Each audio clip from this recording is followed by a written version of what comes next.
Hello, hello, hello. Still trying to figure out my hair, but we are live. welcome to season 2, episode 11 of Sipping Tea with Stacy T. I am indeed Stacy. Welcome. Happy Saturday. We are in spring. Yesterday was the first official day, which means people's allergies are probably going a little bit nutty. Hopefully you're doing okay with that, but it happens. You got to do what you got to do. Take the Claritin, the Zyrtec, all the things, but they're not sponsors right yet, so we're not going to give them a lot more time. But in any event, I hope that you are, I hope you're all doing well. I hope you made it through the week in a way that you're able to give God glory and thanks for making it through another week, because this week for me has been weeking, and we'll be talking a little bit about that today. During the session, I forgot to turn the volume down on my phone, y'all. Sometimes life just lives. That's just what it is. And I'm in the space where I'm trying to not over apologize for lifing, right? Because that's what it does. So today, what are we having for our tea? Because you can't have a sipping tea without tea. Today, Stacy runs on Dunkin's. We're having Dunkin' Donuts iced tea. And yes, it has a little sugar in it before you ask me. So it does. Absolutely does. Y'all will be all right. Y'all will be all right. And so will I. So I'm going to taste this.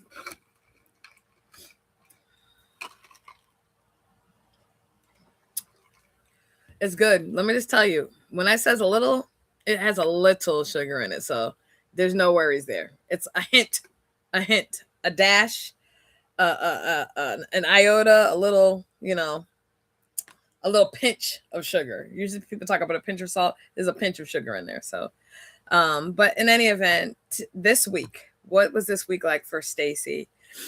This week actually was a week where I had to answer and I had to ask myself some real questions. And I think that I've talked about the fact that as you're going through your healing journey, it's not very external a lot of the time, even though I think most people consider it that, getting off your chest, things that have happened to you, people that have done things to you, all that. And I'm not saying that doesn't hold a place in your healing journey, because it does. If you have the ability to have conversations with people that have impacted you in a way, positive or negative, it's important to have conversations with you for you. And I will say, sometimes they don't want to have the conversation. That's neither here nor there. You can't control that, right? All you can do is what you can do.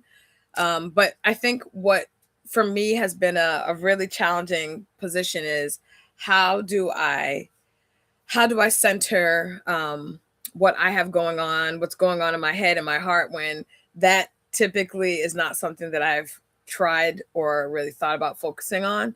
That's been a challenging component, but I've really have been sitting with this idea that if I'm not talking to myself and having these hard conversations with myself about me, then how can God use me? How can I do purpose if I'm not even willing to have tough conversations with myself? So today we're going to talk about something that has been in my mind. Hey, Kathy, how you doing? Something that has been in my mind this week that, again, I don't try to do popular opinion or things that, I don't know, sell or whatever. I'm just trying to be honest about what I'm experiencing. So part of my experience has absolutely been this past week, feeling of failure. I really dealt with it very heavily this week, feeling like I haven't done enough, that and I think along with feelings of failure come feelings of worth issues, like what is your self-worth, what value do you bring? And as a young girl, I really feel like I learned, and it was very much implanted. And I think, depending on who you talk to, you're going to have a different experience or a different thought process. But I feel like growing up in a West Indian household where you were like taught to work, and that's not necessarily a bad thing. Having a good work ethic is a good thing. But I think sometimes when you're raised in that vein, you feel like if you're not working, you don't have value. And I've spoken about the fact that God gives us value. No person can give you value. I don't care if they're paying you. I don't care if they're related to you. No person can assign value that God assigned to you when he decided you needed to be in creation, right? But that's not how we're raised, and it's not how we think. Or I'll just say it's not how I thought, right?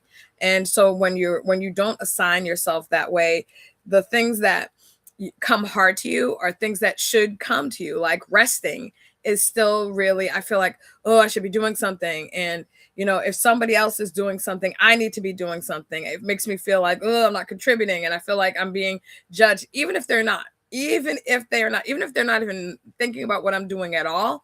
I feel like me sitting while somebody else is working is a demonstration of laziness. Why do I feel like that? Because from the earliest ages, like, you're going to sleep the whole day away. Mind you, it would be 7 o'clock on a Saturday. But it would be like, you're sleeping the whole day away because people have already been up and doing all the things. And I'm like, man, yeah, I want to not be up at 7. Is that a bad thing? Or maybe it was 8. And then if you were sick, then you got a little bit of a reprieve. But it was that ethic, that constant grinding. And I think a lot of that comes from, just generally the way people are raised, but it also comes from the idea that, you need to learn how to work hard to gain your place. But there's a fine line between working hard and overworking yourself. And unfortunately, I don't think that many times we can distinguish between the two. At least I had a hard time. And again, I'm going to always bring it back to me. I had a hard time distinguishing between the two things. So still to this day, at my big age, I still feel weird sitting when other people are doing things. And I try to fight it sometimes because I'm like, no, you had a plan for what you're going to do, or no, your body hurts and you told yourself you're not going to push yourself today. But then I'm like, I got to get this done. I got to do this. And needs to be done. Right. So there's this ongoing thing. So again, for me, assigning or feeling like a failure or going through or kind of navigating that feeling has been a very real thing that I've been processing this week, managing this week. Don't know that I'm managing it well or poorly, but it's been something that's been kind of weighing me down this week, right? And I think I had mentioned that a little bit last week, but it carried over. It did carry over. Then the next thing that I had to have as a real kind of conversation with myself is this whole season that I'm in. The whole season that I'm in right now, if I'm going to be entirely honest with you guys, know that I will. It is very heavy. And sometimes I feel like in a healing journey, people that are speaking about their healing journey oftentimes do not want to relay that they're in a very heavy part of their healing journey. Why? Because it's not attractive. It's not like people like, ooh, sign me up for that, right? People want to hear about like how you got out of it, right? That's people like the happy ending of a story. They don't necessarily like the part where it's like you're sitting in the story and we don't know what happened. A perfect example of that was I wrote a play years ago about a character named Savannah, and I was done with the play. Everything was cool. And then people came up to me like, so what happened to Savannah? And I'm like, what do you mean? They're like, what happened to her? We don't know what the next step in her life is. And I was like, y'all, it's a fake character. What do you mean? And it was like this ongoing thing that people really wanted to know. They were really invested in what was happening or what happened to the character. And so after a lot of time, because to me, Savannah was gone. She was gone to be with the Lord, right? I was not thinking about that character at all. But I did indeed bring her back, and I was able to develop or kind of give a little bit more information about her story. I'm in that space right now where I'm in this space of I'm invested in what is my story, but I feel like other people are also invested to a degree in my story. What's happening? How is Stacey managing? She's been talking about her healing journey in a year yet. I had somebody ask me the other day, are you healed yet or no? And I was like, wow, okay. So I'm guessing people feel like healing should be a very finite time from February to February. If it ain't done by then you just ain't doing the right thing. Y'all, that is the furthest thing from the truth. It took 40 something years. I'm not going to tell y'all how many, 40 something years for me to be in the place that I am in now. It's not going to necessarily take, and I get it for you. Maybe that makes sense. Let me put it in different terms. Have you ever prayed to God for something? Did he give it to you right away? Did he give it to you the next year? Did he give it to you the year after that? Right? So it's not that you stop trusting that God is doing a thing. It's not that you stop trusting that he's working, but his timeline and our timeline are not the same timeline, even remotely, right? So it's important to, people say in his season, which y'all, if you know anything, that term, Lord have mercy, I'm a work in progress, y'all. But the reality of it is oftentimes we put a time, date, stamp, end date, deadline, on lots of things for other people, when really what we need to do is just mind our good business. That's what we really need to do. And that's just me being honest. I've done it. I've been like, oh, that isn't done yet, or this isn't done yet. People have a lot of input on a life that they're not living. And for me, I ingest that. When people feel poorly of me, or when people speak negatively of me, to a degree, and it depends on the person. If it's some random person I don't know, don't care, right? I might comment on it, but it's not like sitting in my spirit. When it's somebody that I've known or I thought knew me and speaks negatively, it does this thing where I'm like, okay, God, does everybody see me like that? Do I present like that to everyone? Or is it their demon that is rubbing against something in me, or their situation that is rubbing against something in me, or their whatever that is rubbing against something that is in my life that is causing them this feeling about me, this observation about me? Because the other thing that being in a healing season tells you is that everybody is in a variety of different seasons, right? Some people are invested in healing for themselves. Some people, hey, Tiffany, good afternoon. Some people are invested in healing for themselves. Some people are not. They don't think they need to heal. They're like, I'm good. I'm good. Oh, Stacey, you're healing. That's good for you. I was going to suggest that. I'm so glad that you're doing that. And I'm like, baby girl, you might want to invest in a little bit for yourself. I'm just saying, no judgment, but I'm just saying, it's good to look at yourself. It's good to look at yourself. But it's easy and sometimes even lazy to look at other people. It's easier to say, oh, Tiffany is XYZ, Kathy's such and such, my mom is this, Cheryl is this, so-and-so is it, right? It's easy to do that. But it's more challenging to look within yourself and say, okay, yeah, maybe I didn't need to react that way, or, ooh, okay, yep, this person got under my skin again, or, yep, yeah, and I reacted to it. Right? I reacted to it. So what in that person speaking negative, because y'all, till the end of time, somebody's going to speak negatively of you, period and point blank. There's no avoiding it. I don't care if you are Sally Sunshine on a string, right? There's going to be somebody that gets irritated by you being Sally Sunshine. Stop being so daggone happy. Why are you so happy? Right? There's going to be that, right? And again, sometimes it is because they're doing a lot, right? And sometimes it's just because maybe you're in a bad mood. Sometimes it is because, you're going through a thing and seeing somebody that is released, from that specific season. You're like, man, when am I going to get released from this season? So, for me, the conversation today is about how do you fight for hope in a tough healing journey. Right. And before people say, Stacey, your hope is in the Lord. I know all that. Don't do that. Right. And I'm not diminishing it, because I do understand that my hope is in him, but I also still want people to be real. We have real human experiences, and people try to beat people up with the word, or say you need to get more in your word and your scripture and all this. But the Bible says hope deferred makes the heart sick. So the word told you that there were going to be times that your hope was deferred, right? Your hope was pushed off to the side. Your hope was in a different season than you can even see toward. So it told you that you were going to have experience where your hope was indeed deferred. So when people are like, oh, your hope is in the Lord, I'm like, and so is hope being deferred. It's in the word too. So you can't pick and choose. You cannot pick and choose. He was preparing us to understand that there are going to be times, there's going to be a season that is difficult, right? There are going to be times, there's going to be season or seasons, plural, where you've prayed for a thing, you've fasted for a thing, you've laid prostrate for a thing, you've, asked other people to intercede with you, you've had prayer brunches and this and that, you've done all the things, right? You've done all of the things. And in spite of doing all the things, in spite of reading your word, in spite of going into your prayer closet, in spite of, doing devotional and reading other books and this and that and watching all the prayer channels and this, in spite of all that, there's still going to be a season that you have to wait. What about that? Right? What about that?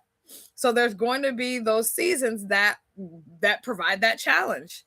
Now, I don't know about y'all, but I feel like from the earliest ages that I can remember, having to wait was not a fun thing. It was not like, okay, we're going to teach you how to wait. And, they have this, I don't know if you've all seen this. They have this thing online, this little, I don't know if you want to call it a game or a test that they're doing with young kids, like toddlers. And they'll put like a couple of things in front of the kid, and then they'll tell the child, don't eat this. I'm going to go and I have to go grab something real quick. If you don't eat this by the time I get back, then you'll get, such and such, right? So, bribing the kids, y'all know, y'all parents, y'all already know that that's a thing, right? And if you've been a teacher, sometimes it's a thing there too, right?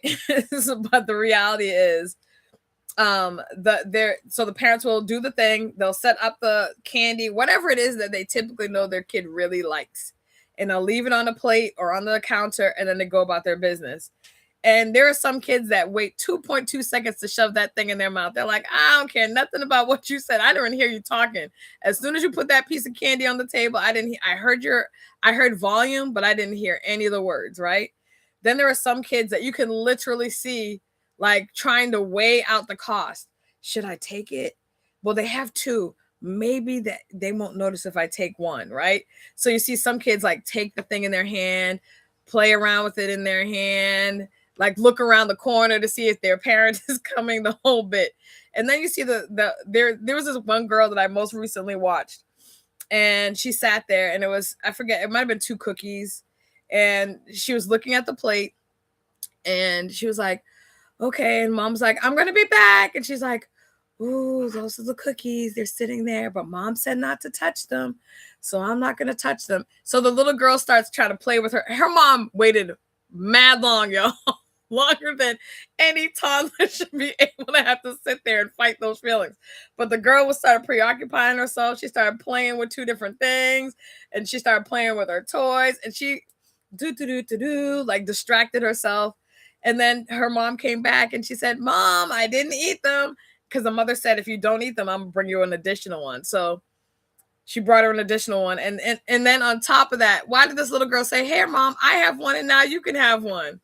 I was like, what? Who bribed this little girl? This little girl can't be real, right? But it was an amazing example of the times that we have to wait. Now that was, and people were like, you made that little girl wait too long for her age. But it was an awesome example of trying to teach patience, trying to teach, yeah, you may be tempted with a thing, but if you don't take that temptation, if you don't fall into it, then guess what? You might be blessed on the opposite end of that, right? The reality of it is I don't think many of us have learned patience as a reward. I think people have felt patience. Felt patience or felt the weight as an actual weight, right? Not WAIT, but WEIGHT, right? So that physical pressure point. Because, and I will say, if you haven't felt like that, I have absolutely felt like sometimes the waiting period, the waiting season was heavy. I felt it as a punishment. I felt it as I've asked God if it was something that I had done wrong, all the things, right? Those are funny videos, but I've felt it as all of those things, right? And so as I'm sitting in this season right now, and I feel like it is hamster wheel sometimes. Some days I feel like it is merry-go-round, neither of which I like. I don't like any spinny rides, right? I don't like any of that. It makes me not feel well. It makes me dizzy, actually. So I feel like I'm on that. right? I feel like I'm literally just on this merry-go-round and I'm seeing the world happen around me. And sometimes it's distorted and sometimes it's clear, but all the while I'm feeling dizzy. All the while I'm feeling off my balance. All the while I'm feeling off my game. And so I'm sitting here in this space and I'm just like, okay, God, I don't like this. I don't understand it, but I trust you. I don't understand it. I don't like it, but I trust you. I don't understand it. I don't like it, but I trust you. Why do I have to keep saying that? Almost like a mantra, almost like an affirmation. Well, it is an affirmation for me, but why do I have to keep saying that? Because I have to talk to my mind. I have to talk to my spirit that gets to this place of, man, just forget this. Right? Just forget all this. You're working hard, you're doing all the things, you're trying, and nothing seems to be gaining traction, right? Everything just keeps like feels like it's imploding on you. And while other people are going about their lives and other people are having these experiences and other people are, are advancing in life, it feels like you are stuck in the same space that you were, but worse. Like if I look back to 2025, the very beginning, and then I look to 2026, which we're in a quarter already, we're a quarter of the way in. I'm like, man, I would never have seen that this was the the trajectory, the direction of my life right now. Something I saw your mouth moving, but nothing was coming out. Yeah, literally. So the reality for me has been, Stacy, how do you maintain hope when everything feels deferred? Everything feels deferred. Um, and I'm gonna first start by telling you it comes in waves. There are waves where I feel, very down and very down, but at the same time I will not let myself spiral, right? So there are times where I allow myself to feel, yeah, today's a cruddy day. Today's a cruddy day. Today is a day that, yes, I agree that, today is a day that the Lord has made. My sister says every day is a better day. So I literally say that to myself. Stacey, today is a better day. Today is going to be a better day. And I have to say those things to myself sometimes because it feels so heavy that it feels like today's going to be the cruddiest of all cruddy days. That's sometimes how it feels. But I speak to myself that, nope, today is going to be a better day than yesterday.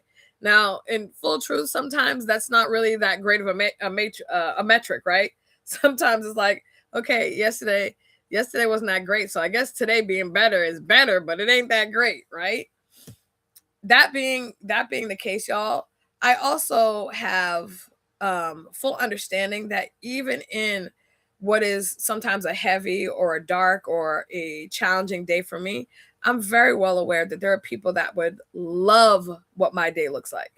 Right? To them, that would be they're happy. Right? That would be their happy. And so sometimes I have to remind myself of that, but I also have to not dismiss how I'm feeling, because there's this weird thing that we do where we will say, well, somebody always has it worse off. That is correct. But what is also correct is that you're feeling hurt. What is also correct is that you're feeling uncared about. What is also correct, and I'm just using random phrasing, right? All of those things can be correct at the same time. We do not have to dismiss how we're feeling to be able to see that somebody else is in a more dire, a more painful, a more challenging situation than we are. Honestly, that's what I think. Like I'm being punished for my situation. I think that more people need to talk about that. I think more, and I appreciate you sharing that, because I feel like a lot of people feel like that. I feel like a lot of people are like, man, I made one bad choice, or I made a couple of bad choices, and now look at me. My life, it feels like it's just going by. It's just going by. Every day I get up, and I'm blessed to get up, but I'm another day older. But what is happening in my life? What is my life doing? What am I producing in life? What am I doing to bless someone? What am I doing to experience happiness or move towards joy? What am I doing other than just getting up and breathing and eating and going back to and doing the same thing the next day? And for people that don't understand what dark times like that can look like, I think it's important to discuss them, because yes, this will not last forever. And people need to understand that I was in it though. Because if you've never seen someone in it and somebody says, oh my gosh, I was in this healing journey and then I was out and it was wonderful. Like, ma'am, did you miss a couple of steps? Ma'ams and sirs, you went through the valley of the shadow, right? So can we talk about that? Because again, when we talk about the word and when people want to then interlace the word in a conversation, but then they don't want to talk about the parts of the word that are in your face. Yea, though I walk through the valley of the shadow of death was said because there was a walking through the valley of the shadow of death, right? It wasn't stated just because, let me put some flowery language in there and see what sticks, see what people like to talk about. No, the valley of the shadow of death meant somebody who was going through a season that they felt they were dying inside, of a season physically that they were ill and maybe we're going to leave this world, right? And it's a real thing that needs to be discussed, because when you are able to say, yeah, I went through that season, but guess what? God literally showed me that he did not leave me alone. I really was able to walk through that season and I got out of it because God walked me. He literally held my hand. For me, he's going to have to give me a piggyback ride, y'all, because sometimes I'm tired. And that's just the real. There are some days that I might be able to walk alongside him. There's some days he's going to need to squat down. I'm going to get on his shoulders. And thank God he has a lot of strength, because I ain't a small girl, right? The reality of it is there are going to be days that are like that. When we talk about our healing journey, it does no service to someone to try to pretend like every day is sunshine and lollipops. It's just like if I was to work with somebody that was, suffering from some type of addiction, right? If I never said, hey, yeah, this was me, or this was the bad choice that I made, or this is when, God literally spared my life because I had taken too much or I had done too much or whatever, right? If I never have those conversations, then guess what? No one ever sees the actual full testimony. They just see a whole bunch of happy stories. Oh, look at how God did this and this and that. Yes, he did all that, but what did he take me from? What did he maybe sometimes drag me through? Maybe I was sitting in this space of despair, and he came into that space of despair and said, okay, you've sat in this place. Let me talk about what I wanted you to see in this season. Let me talk about what you're gaining from the season. Because when you're in a healing season and the days feel heavy and the days feel repetitive and the days feel like you're going to be stuck there, he's still in that. He's still in that season. He's still there, and there's still lesson to be learned. There's still blessing to be gained, even in that season of pain, even in that. But if people don't talk about it, then nobody knows. And that's what I feel like, that's a very big trick of the enemy, because people have so much pride to talk about the hard days that people don't ever know that people know that they exist, because we're not stupid. But if I never see an example of it, then I never can attach or assign, yeah, this was a hard season for me. And during this hard season, I can go back to when my sister went through this hard season. And now, because of her saying, yeah, this was really hard, but I made it out, I can do the same thing. Right? It needs a redo. But that's the reality of it, right? That's the reality of it. There's such importance to me feeling, how do I say this? There's such an importance to people being honest, true, and vulnerable. But people will lean on pride every time. I don't want to tell these people my business. They just want to know my business so they can bring it. Yes, they may. But who cares? If it was the truth, let them drag it. Let them drag it. Because people are going to make up truth, fact, fiction, all the things. They're going to do it anyways, because people can't help but to keep running their mouth. That's what people do. But the reality for me is, if I'm telling my truth and my truth ends up helping someone, if it indeed sets someone free, then all the better. That's when people say all the glory goes to God. Yes, it goes to God, because I didn't drag myself out of this feeling of darkness or despair. God did that. That's clearly, I couldn't do it, because I would have, Like, let me just sit in this season of darkness and despair. It seems cozy here. Nobody says that. People are like, man, like, okay, God, is every day gonna be like this? Now, the benefit for me and the thing that I am grateful for is that I do go to God with those conversations. Sometimes sometimes the ringer's busy. I'm not gonna lie, right? So sometimes I don't hear nothing back, but it doesn't mean I'm not gonna. I mean, he hears from me all day. I mean, whether it's my knee or whether it's me just talking to him. Lord, oh my God, oh Jesus, all day long. I've been with Jesus all day long, for real. But the reality still flows back to, I need to be honest. I need to be able to share, because during this healing season, it is hard sometimes. It is. And even if I talk about, people like, well, you talked about that before. And guess what? I'm going to talk about it again, because there's going to be moments that I'm doing good, and then there's going to be moments that I'm not. And me talking about all of those is what makes this authentic. Me just talking about, the positive things doesn't make it authentic. It makes it a good fairy tale, though. And they all live happily ever after. The end. I'm not doing that. If you know anything about me, I do not write any of my plays like that. People be like, dang, Stacey, can you write one play with a happy ending? I don't write them with a non-happy ending. I write them with a realistic ending. The realistic ending could be that people are going to have a conversation. The realistic ending is people don't know what the ending is. And that's realistic. That's real life. If you want, a fairy tale, then read Grimm's. And if you really know the history of those, then you might be thinking twice about if they're really happily ever after endings after all. But when I thought about this particular topic, which again is, how do you fight when your healing feels tough, when it feels heavy? The one thing that I can say is, yes, you need to spend as much time with God as possible. You also need to make sure you're being really careful about who you're allowing to speak to you, who you're allowing to talk to you, who you're allowing in your circle, what things you're watching. There's a very real necessity to pay more attention to that than you might. And you should always be paying attention to that. But when you're in a season when it feels very heavy and very hard, the enemy's going to send to you all the things.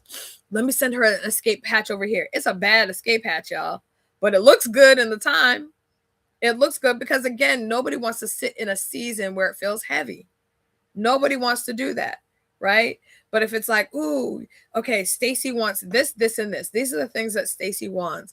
Which one am I going to lean into? Because what does he do? He does intel on us.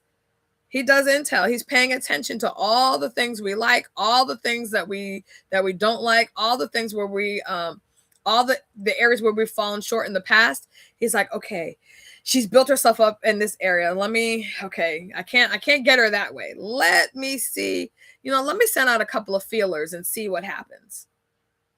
And then then we're going to come back and form a plan. Right? That's what's happening. So you have to be very, very mindful. And that's why it's important to have relationship with God. It's important to continue to ask him about, what's happening in this season. What are the commitments he wants you to make in this season? We also need to stop overcommitting to things. And the thing we need to commit to is ourselves.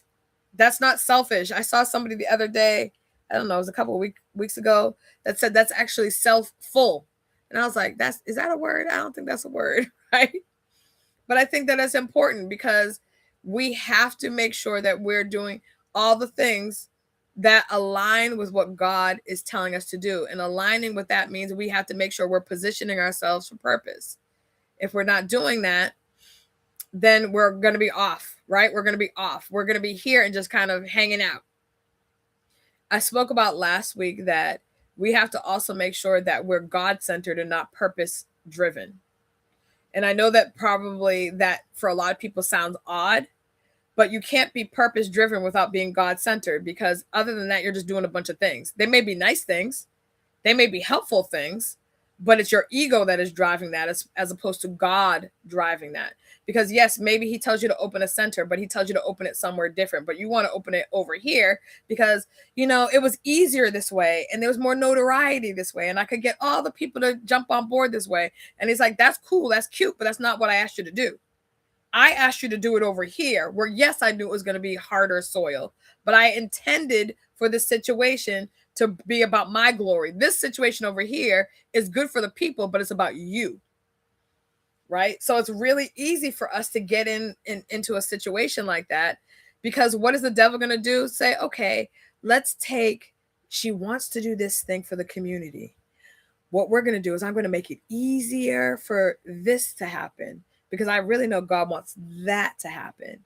She's going to be so distracted doing the things that she's not paying attention to. God didn't ask her to do it this way, but it's close enough, right? So that's why it's so imperative that we pay attention to what we are doing and how we're doing it, and not just doing it based on our feelings or our emotions, but doing it based on what God has given us inclination, what God has birthed in our spirit, what God is stirring us to do. And if you're not sure, then go back and ask. I do all the time. I'm like, so about that, are we on the same page? Are we cool? Because I thought we was cool, and then I ended up in that relationship, and that didn't feel cool, God. So I just want to make sure that we are on the same page. The enemy gets on my last nerve. Yeah, he gets on everybody's last nerve. But that's his job. And I have to say, he does his job well, y'all.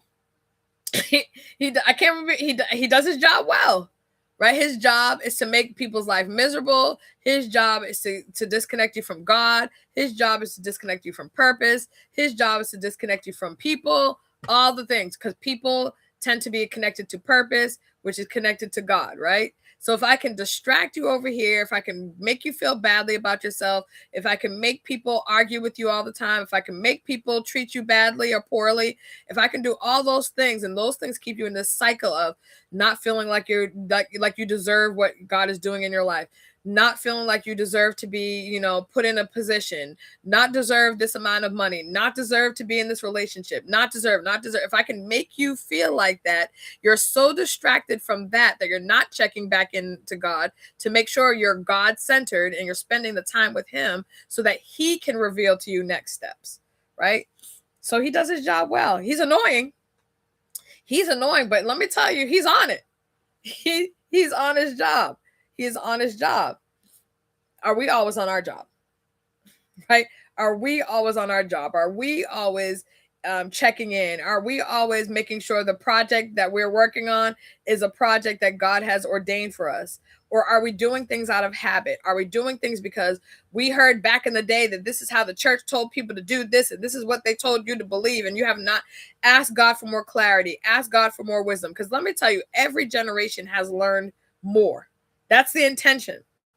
What people knew back in the day, in comparison to even what Bishop has learned over time. And then you're going to continue to dive in, and God will give you different insight. It's not that the word changes. It's just that for the season that people are in, God can reveal more, right? And attached to purpose, God will reveal more that is attached to purpose, which gives further revelation.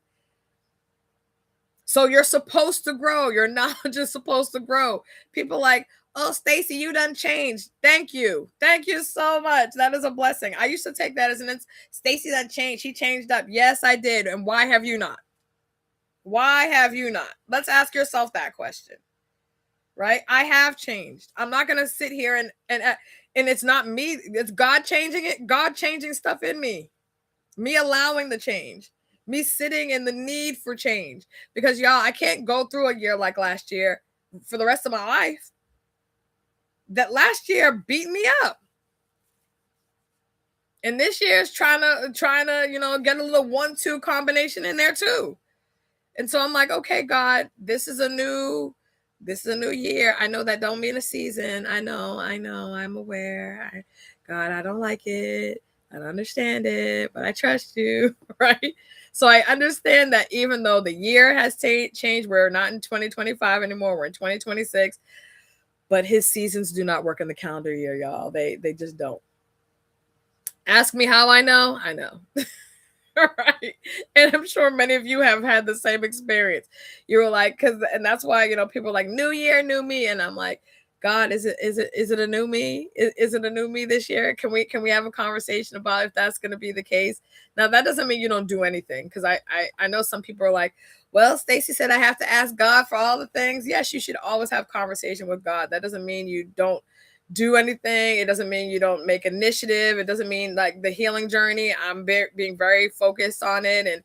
And I was looking yesterday, I was looking in the book and trying to answer some of the questions in one of the books. And I was like, oh, I don't want to answer this question. Why? Because it's painful. Right? Sometimes you look at the stuff in your healing journey and you're like, I'm going to pass on that one. But how do I get hope? How do I maintain hope? How do I fight for hope? It's by doing all this work. It's by coming on here every week, even if my spirit feels like, okay, yeah, maybe you're a little tired today. Maybe you're emotionally tired today. Maybe you're spiritually tired today, but I've given you something to share. So share it. God don't care nothing about that stuff, by the way. And you'll find that out when you're like tired, physically tired, sometimes emotionally tired. And God will be like, go pray for that person. You're like, what? Or somebody will call you out of nowhere. Can I talk? No. No, we can't talk right now. He don't care nothing about any of that. He wants to know if you're actually a yielding and a willing vessel. That's what he's trying to figure out. Are you willing to stand in the gap? Are you willing to put your time and your stuff to the side to bless this person, to bring them closer to me? Are you willing to do that? Or is this about you and what you need in this season and what is going on for you? And again, there are moments where you need to take a step back. There are going to be those times where you have to take a step back. Why? Because you need for him to download in a season where it's too heavy. Right? You'll and say to God, God, this is real heavy. I'm having a hard time, God. I'm having a hard time. And I need for you to help me through this season. If you have people in your life that you can confide in, then do that. Hey, I'm having a really hard time. But most times, pride or feeling like, and it's sometimes it's pride, sometimes it's like, man, everybody got stuff going on. I don't want to burden people with what I got going on. But the reality of it is we are meant to live in community. So how have I been able to manage and hold on to hope? It's by doing what I need to be doing. It is by consistently checking in with God. It is by being honest about when I'm feeling down. It's about all those things, because in those moments, I'm saying to God that I trust you with the depth of my hurt. I'm trusting you with my confusion. I'm trusting you with impatience, if that's a thing. I'm trusting you with all of that. It's not by doing some random thing. It's not by like going online and finding this, like, retain your hope in 5 days. Like, y'all, please stop doing that stuff. Please stop doing that stuff. In 5 easy steps, I'm going to help you reignite hope. Okay, cool. If God told you to do that, then that's cool. If God told you to do that. But if you're in desperation, if you're in a dark season and you just are feeling so lost and you're like, my gosh, nothing about this season is feeling like I can move forward. I just feel stuck in this endless cycle of nothingness. I'm going to need you to go back to God with that one. I'm going to need you to go back to him, right? And say, God, this season, I am not able to manage on my own. This season feels so lost. This season, I don't think that people get me. In this season, I feel like people don't care about me. In this season, I feel like people just use me and they just are here to siphon from me. All they want to do is take. They don't want to give it all. They don't ask me how I'm doing. They don't really care how I'm doing. And if that's how you feel, tell God that. Because I guarantee you, he cares. I guarantee you he cares. I'm not going to say he's always going to give you the answer you want. I'm not going to tell you that one. But I do know that he cares. Calvary told you that. Calvary tells you that. So if somebody were to ask me, literally, Stacy, how do you fight for hope? You just keep talking to God. You just keep talking to God. Hope deferred does make a heart sick. So tell God, God, my heart is feeling sick today. Somebody said, they that wait upon the Lord shall renew their strength. Yes, I agree with that. God, I can't renew this. I'm having a hard time waiting. So my strength is not renewed. I'm feeling tired. I'm feeling weak. Tell him that. Tell him you're angry. God, I'm sick of waiting. All my conversations with God are not sweet and flowery. I don't, Father God, in the name of Jesus, when I talk to him. Like, yes, can I go up in front of a church and do that if I need to? Yeah, I can do that. But me and him talk, or literally like how I'm talking to y'all. Hey, God, how you doing? Cool. How's Gabriel and them? Great. So quick question. We've been talking for a couple decades now about the same thing. You want to give me any clarity? Because I still don't have any. Like, that's literally how I talk to him. Because for what? Why am I doing something else? He knows who I am anyways. He's like, oh, here comes Stacy. Here she comes. And yep, sure am. That's how I talk to him. You can talk to him however you want to. My thing is just talk. Just talk to him. The other thing that I will tell you about how you fight for hope is by, and I told you this, by making sure you're careful about who and who's around you, who's in your circle. Do a reinvestigation. I really feel like people need to really look back on who is in their circle, who is around you. Because a lot of people have a lot of people around them that are preying on them, P-R-E-Y, and not praying, P-R-A-Y. Right? They're waiting for your downfall. They're waiting for you to move out the way so they can come and slide into your position. They're not, oh, let me hold Tiffany's name up in prayer because her name can. No, they're like, man, let me see if I can do this in her life. Let me see if I can do that. And it's sad to say that that's the reality. I mean, look, let's look at Jesus. If he's our example, he didn't have any snakes in the camp. He didn't have any snakes in the camp.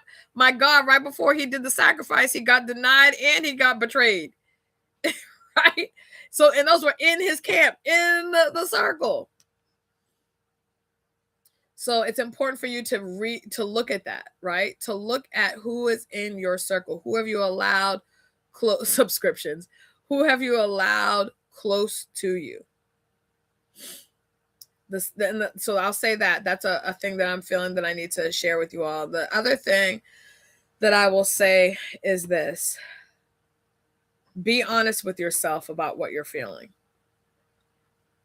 I have even gone through a season of being in denial that I'm feeling low, right? Like, I shouldn't be feeling low. I have all this. I have these books that I can read. I know the Lord. I talk to him all the time, this and that and the other thing.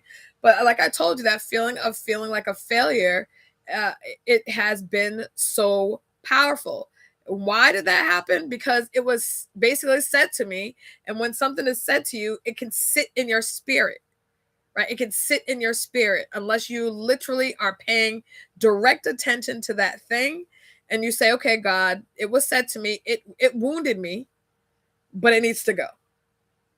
Because I need to go. Like, I need to go forward. I can't be sitting with this wound and I'm trying to put Band-Aids on it when it needs witch hazel, it needs rubbing alcohol, there was some shrapnel in there that needs to be removed.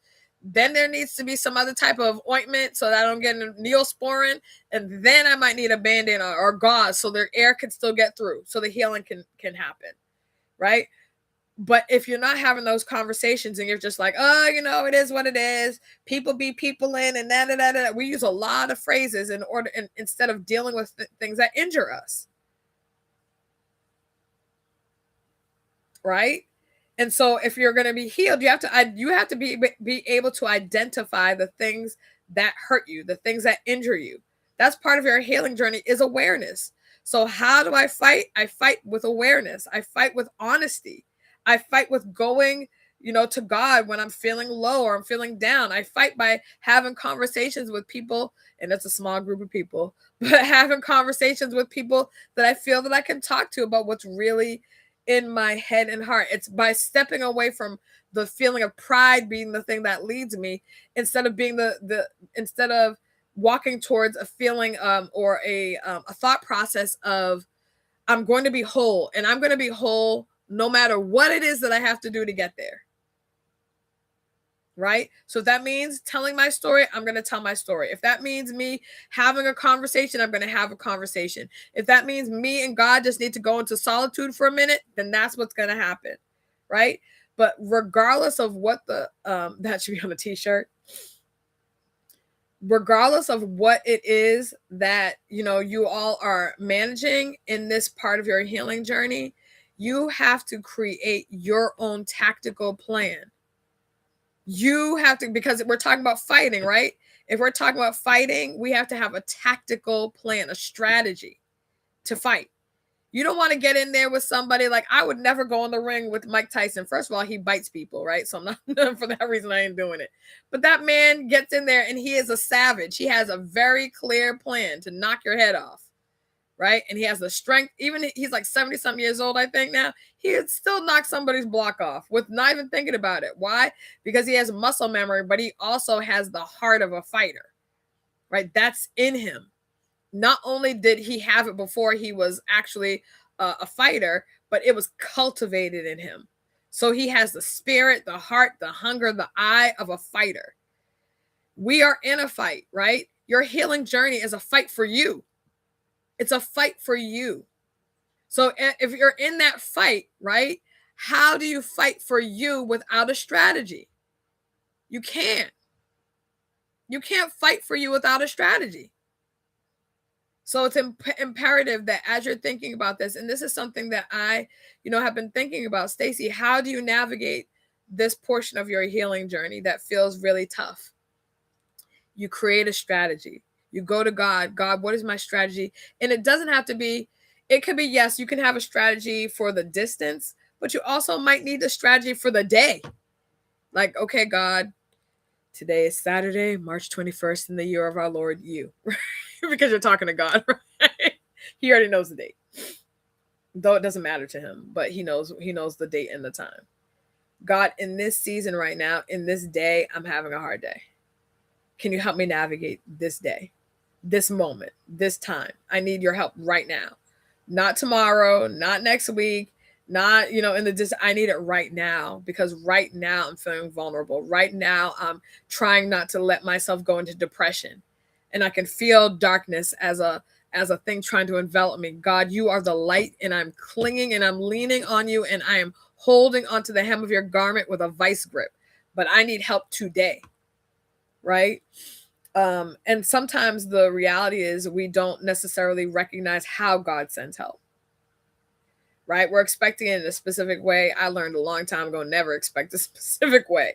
But sometimes we have our eyes like, this is how it's going to happen. This is how God's going to come. And he's like, actually, I came through the back door, but I kept trying to tap you on the shoulder, and you kept trying to flick me away. Like, stop touching me. Who's bothering me? And it was like, actually, it was me trying to get your attention, but you refused to turn around. Amen to the small group of people. Absolutely. That's me. I always feel like a failure. I don't know where that, I feel like that feeling is not just something that you or I are experiencing, because I've spoken to several people that are like, where is my life at this stage of my life? At this age, what have I done with my life? What have I accomplished? What have I feel like a lot of people are going through that. And every person, even if they are feeling like a failure or feel like they haven't done all that they could do, everybody's experience is still going to be different, right? If you're feeling like that because you just never really got traction, but you're still working and doing the things and blah, blah, blah, you're in God, you feel like you're in God's timing, right? But you are just not feeling the traction. That's a little bit of a different feeling. If you're feeling like a failure because of loss, or things being taken from you, which is the season that I'm managing, then it feels different, right? Again, I felt like my identity was stripped, like all the parts of my identity outside of me being a sister, a daughter, an aunt, like the familial, those things didn't get taken, but I felt like a lot of other titles were taken from me. A lot of big titles were taken from me, right? And so when you're navigating that, how do you navigate that but still say, okay, that's a truth, but I need a strategy. I need a strategy to fight what that truth makes me feel like. So because we're in a space where we have to fight for hope, right? We have to keep saying, okay, when a new attack comes, because the new attack could be depression, the new attack could feel like whatever it might be, right? This new attack is coming to me. How do I strategize to fight that attack? In a battle, that's what happens. Each individual attack has to be addressed, right? You don't just say, we're just going to have one big battle plan and then everybody in your own individual areas, you handle that. That is not how that goes. Each and every single assault, every single strategy or any single attack has to be addressed specifically. And we, meaning me, I feel like oftentimes I do an overall instead of let me aim in specifically on how I'm feeling in this moment. And that's something that I have been, but I need to continue to work on and toward. So, how do we maintain hope? Well, how do we maintain? How do we fight? Have a plan. Have a plan. That's the biggest advice that I can have or that I can give to you all. And I hope that me kind of discussing the different ways that it might need to be tweaked, or the different thought processes that you might have to really hone in on. All of them boil down to you have to have a strategy. You have to have a fight plan, and that only comes with your having a conversation with God about it. And then from there, the people that are in your small circle. Last thing I want to say is this. I was talking to somebody this week about the idea of waiting. And I think that I will kind of go out on a limb and say most people don't love waiting, right? It's not something that you're like, ooh, I love a good wait, a good couple of years of waiting on something. It gets the blood pumping. I don't think that that's the case, right? I think most people get tired. Don't be weary and well doing, right? Because you're waiting. In due season you will reap if you faint not, which means if you keep waiting and you don't pass out, then you're gonna have something good coming your way, right? What I will say that someone said to me that I'm marinating on, and she said, "Consider this." Is a person that I speak to on TikTok, and she's a doctor. She just actually got her doctorate, but she's very interesting in how she poses questions. And she said, "Consider this. Consider that the wait is the blessing. The wait is the blessing, not." Being in, and she said God is the wait, not he's not in the wait, because we often say he is in the waiting, right? He's in that waiting season. But she said consider that the wait is the blessing. What she was describing was for her, when she was in the process of getting her doctorate, she was kind of trying to rush through it, and she had in her own mind a time frame to get things done by. Now most people on the lower end of getting a doctorate is like a 4 or 5 years. Usually it's 5 years plus for most people, but she really wanted to get hers done in a specific set of time.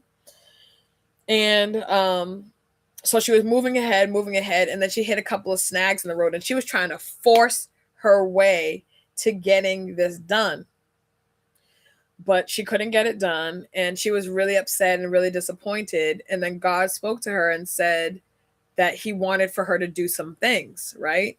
And so the things that she did and how she had to slow down in the process allowed for her to do things and to experience things that she would never have experienced if she had just was pushing her way through this season. So in the wait was her actual blessing. She got experience to go to work as a UN ambassador. She had all these things that were able to happen for her because the wait was the actual blessing. And sometimes the wait for us just feels like a wait, as I mentioned earlier. And we have to, I feel like a lot of our strategy is about God telling us how to think differently. Because when we talk to people about battle plans, their strategy, the way that they move forward is about how they think, how they see the enemy, how they see the situation, and then how they change the way that they can view things in order to get to the result that they want. So if anything, I would leave you all with that thought because it's an interesting one to me. It is something that I have not sat with before. Because I mean, I'm just be honest, waiting is not a thing that I have been like, yay, right? I've had to do it, and I've had to find peace in it, right? In whatever situation you find yourself in, to find peace, or to be content, right? So I've been able to have contentment in a variety of situations that are uncomfortable. However, that thought process has not been something that has been like, oh, okay, I can see that. But now I am able to visualize that. So with that, we have come to the end of another episode. I hope that this was helpful for you. I hope that you continue to fight to hold on to hope, even though hope deferred does make our heart sick. God is our medicine, right?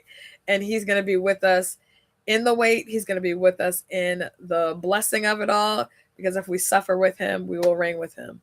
And I think a lot of us have suffered, and we're waiting for the rain part. And I mean on this earth, because it said, I would have fainted if I did not see the goodness of the Lord in the land of the living, right? In the land of the living. So I'm waiting for and expecting. I sit in expectation for the many blessings for myself and for the people that I care about in the land of the living. All right, y'all. Thank you so much. Be kind to yourself. Be kind to others, and extend to yourself, and please to me, your girl, a measure of grace. I will see you next Saturday on the next episode of Sipping Tea with Stacey T. Bye, y'all.